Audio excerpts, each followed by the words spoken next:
ए बहुरानी सुनो, आज घर पर मैंने 20 लोगों को बुलाया है खाने पर।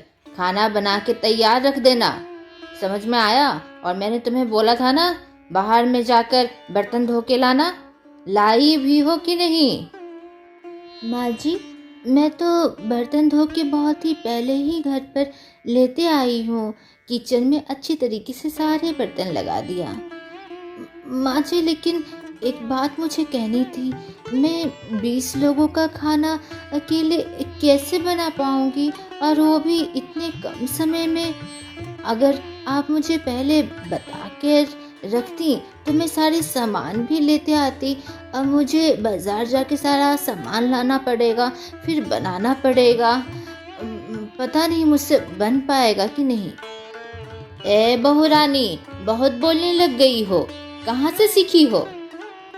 पटर पटर कर रही हो, जबान लगा रही हो। जैसा कहा है वैसा करके रखना। मेरे सारे दोस्त आएंगे, उनके सामने नाक मत कटाना मेरी।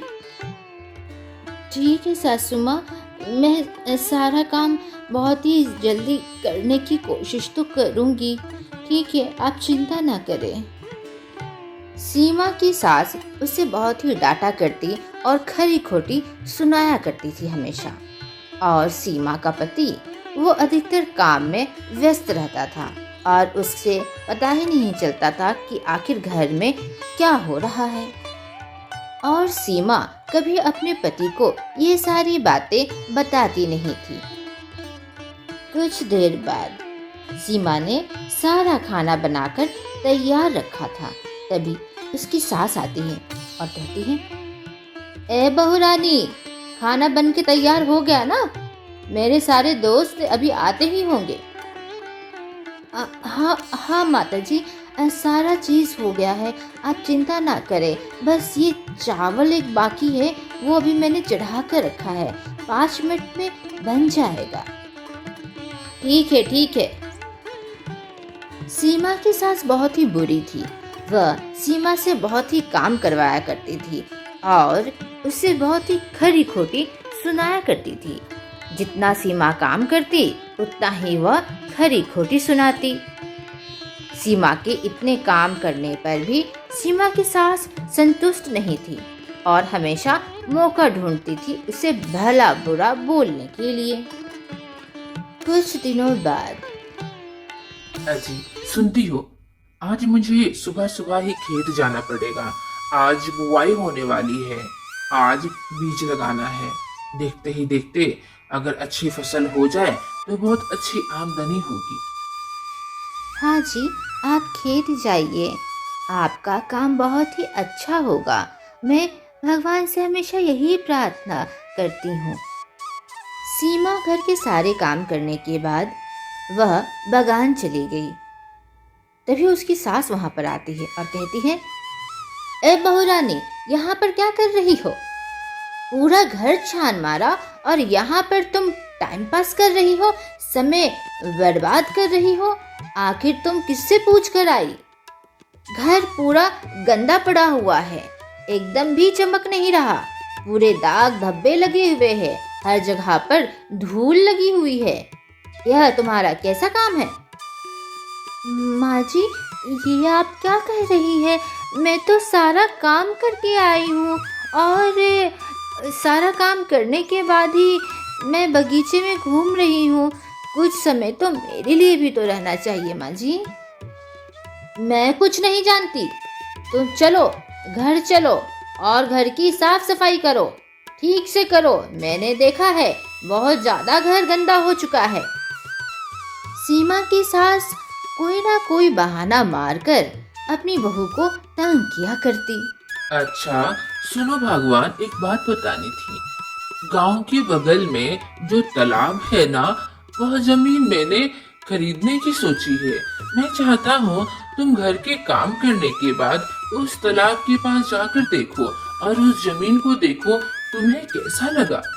ठीक है, लेकिन आप माँ से कह दीजिएगा कि मुझे तालाब के बगल वाली जमीन देखने जाना है। अरे भगवान, ठीक है, इसमें इतनी हिचकिचा क्यों रही हो? मैं माँ को बोल दूंगा, और वैसे घर के बगल में ही तो है। अगर तुम ऐसे भी टहलते टहलते जा सकती हो, इसमें कोई बड़ी बात नहीं है। लेकिन तुम कहती हो तो मैं माँ को बोल दूंगा। अरे बहू रानी, कहाँ को निकली? दिख नहीं रहा है? फर्श कितना गंदा पड़ा हुआ है और पोछा भी नहीं लगाई हो। माँ जी, मैंने तो पोछा और झाड़ू दोनों लगाया था। आप देखिए ना, घर कितना चमचमा रहा है। जबान लड़ाती हो, कहाँ को चली? माँ जी, वो कह रहे थे कि घर के बगल में जो तालाब है ना, उसकी ज़मीन को देखने के लिए। हाँ हाँ, कह रहा था वो। जाओ जाओ, तुम जाओ, मुझे तो कितना काम करना है। सीमा उस तालाब के पास जा पहुंची और जमीन को निहारने लगी। उसे वह जमीन अच्छी लगी। वह घर जाकर माँ जी को सारी बात बताई। माँ जी, मैं वो तालाब के बगल वाली जमीन देखकर आई, अच्छा लगा। वो आते हैं ना तो उनको भी बताऊंगी मैं। अरे बहू रानी, खुद ही घूम कर आ गई, जमीन देख कर आ गई, मुझे नहीं ले चलोगी? हाँ माँ जी, चलिए ना। क्यों नहीं, चलिए चलिए। सीमा अपनी सास को भी उस तालाब के पास ले जाती है। सीमा की सास एक पत्थर पर बैठ जाती है तालाब के किनारे। ए बहू रानी, ये जमीन तो काफी अच्छी लग रही है। आने दो, मेरे बेटे को बोलूंगी कि अच्छा जमीन है, लेना का सोच रहा है तो सही बात है, ले लेना चाहिए जल्दी। हाँ माँ जी, आप बिल्कुल सही कह रही हैं, और तालाब के बगल में ये जमीन है, ये काफी अच्छी होगी, और पानी भी पौधे में डालने के लिए ज्यादा कष्ट नहीं करना पड़ेगा। तालाब का पानी ही काम में आ जाएगा। कुछ दिनों के बाद जैसे ही दिन बीतते, वैसे ही सीमा की सास का व्यवहार काफी बुरा हो चला था, और वह सीमा को हमेशा टोका करती कि यह गंदगी है, वह गंदगी है, इधर साफ नहीं है, उधर साफ नहीं है। बिना मतलब का उससे टोक टोक के, उससे काम करवा करवा के अपने में मजे लेती रहती थी। एक दिन सीमा परेशान होकर उस तालाब के पास जा पहुंची और वहां पर खड़ी हो गई चुपचाप। तभी अचानक तालाब में से एक आवाज आती है। क्या हुआ? तुम इतनी परेशान क्यों हो और यहाँ पर चुप क्यों खड़ी हो? मैं एक जादुई तालाब हूँ, इधर देखो। मैं बहुत ही परेशान हूँ। मेरी सास मुझे बहुत ही तंग किया करती है, बिना मतलब का काम करवाया करती है और खुद आराम से बैठा करती है। वो मुझे अपना नहीं मानती, इसलिए उन्हें समझ नहीं आता कि मैं कितनी तकलीफ में रहती हूँ। इतना काम करने के बाद थक जाती हूँ उन्हें, लेकिन इस बात की परवाह भी नहीं होती। सीमा, तुम एक काम करो, यह लो जादुई झाड़ू।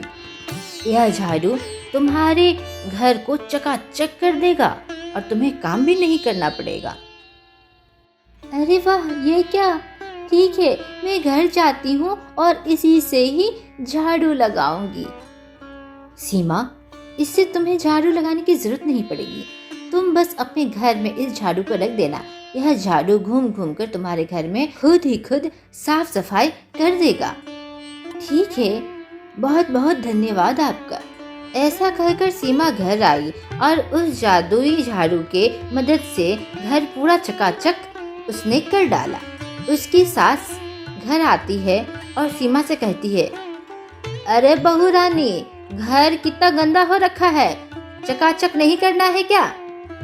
पूरा घर साफ करो।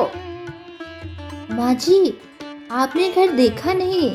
यह तो देखिए, घर कितना चकाचक हो रखा है, एक भी धूल का कहीं कण नजर नहीं आ रहा। अरे हाँ, बात तो तुम्हारी सही है, आज तो घर बहुत ही चकाचक लग रहा है। आखिर ऐसा कैसे? तभी उसकी सास ने दीवार को देखा और कहती है, अरे बहू रानी, वह देखो, वो दीवार पर कितनी दाग लगी हुई है, उसे कौन साफ करेगा?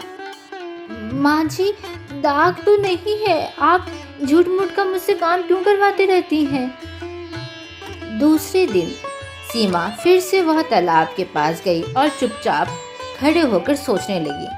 फिर वह तालाब बोलता है, सीमा, तुम फिर से परेशान लग रही हो, क्या बात है? सीमा ने उस तालाब को सारी बात बताई। तालाब कहता है, सीमा, यह लो जादुई पोछा, इससे घर में कोई भी दाग धब्बा है वह साफ हो जाएगा। फिर क्या था, सीमा घर पहुंची और उस जादुई पोछे से पूरा घर चमचमा दी। सास आकर कहती है, अरे बहुरिया, तुमको दिखाई देता नहीं है? यहाँ चुपचाप आराम क्या फरमा रही हो? इधर उधर घर में टहल रही हो? कोई टहलने वाली चीज है घर? जाके काम नहीं करना, जाओ घर में झाड़ू लगाओ और पोछा लगाओ। माँ जी, आपने उस दिन दाग धब्बे दिखाए थे ना, ये देखिए दीवार कितनी चमचमा रही है, और यह फर्श तो देखिए कितना चमक रहा है। सीमा की सास ने देखा तो वाकई घर पूरा चमचमा रहा था, और सीमा की सास को लेकिन ये हजम नहीं हो रहा था कि उसकी बहू बैठे कैसे रहे। उसने कुछ नहीं जवाब दिया। सीमा की सास को कुछ दाल में काला लग रहा था कि अचानक घर एकदम नए जैसा कैसे हो गया। ऐसा लग रहा हो कि घर में पोचारा हुआ हो, एकदम घर नया सा दिखने लग रहा था। सीमा की सास ने सोचा कि बहू का पीछा करना पड़ेगा, आखिर ऐसे संभव कैसे हो सकता है। सीमा की सास ने अपनी बहू को उस तालाब के किनारे जाते हुए देख लिया था। अच्छा, ये बहुरिया जादुई तालाब के पास आती है, अब मजा आएगा। अब देखो मैं जादुई तालाब से क्या क्या मांगती हूँ। दूसरे दिन उसकी सास उस जादुई तालाब के पास जा पहुंची और जादुई तालाब से कहती है, ए जादुई तालाब, ए जादुई तालाब, सुनो सुनो सुनो, मेरे बहू को बहुत सारी चीजें दिया है ना तुमने जादुई वाली, मुझे भी कुछ चाहिए, नहीं तो मैं मजा चका दूंगी, तुम्हारे तालाब में कीड़े फेंक दूंगी, मेरी बात तुम्हें सुननी पड़ेगी। हाँ बोलो, तुम्हें क्या चाहिए, तुम यहाँ क्यों आई हो? ए जादुई तालाब, मुझे ऐसा वरदान दो कि मैं अपनी बहू को जो बोलूं वो करे, वो रोबोट बन जाए और जैसा कहूँ वैसा ही करे। तुम कैसी औरत हो? आखिर तुमने इस तरह का वरदान मुझसे मांगने की जरूरत कैसे की? तुम क्या चाहती हो कि मैं दूसरे के ऊपर अत्याचार करूं और ऐसा वरदान मैं तुम्हें दूं? तुम्हारी बहू बहुत ही अच्छी स्वभाव की है, परंतु तुम बहुत ही कपटी हो, इसकी सजा तो तुम्हें अवश्य मिलेगी। जाओ, तुम्हें मैं एक आइलैंड में भेज देता हूँ। देखते ही देखते सीमा की सास एक आइलैंड में जा पहुंची। अरे अरे अरे, मैं यहाँ कहाँ पर जा फंसी? अरे मुझे माफ कर दो जादुई तालाब, मुझे यहाँ पर तुम कैसे लेते आई? मैं इस आइलैंड में क्या करूँगी? अरे मुझे माफ कर दो, कोई तो बचाओ। तो देखा दोस्तों, सीमा की सास ने उसके साथ बहुत ही बुरा किया था और उससे बहुत ही जलती थी। वह अपनी बहू के लिए बुरा चाहती थी, लेकिन उसके साथ बुरा हो गया। इसलिए कभी भी दूसरों के लिए बुरा नहीं सोचना चाहिए और न ही दूसरों के साथ बुरा करना चाहिए।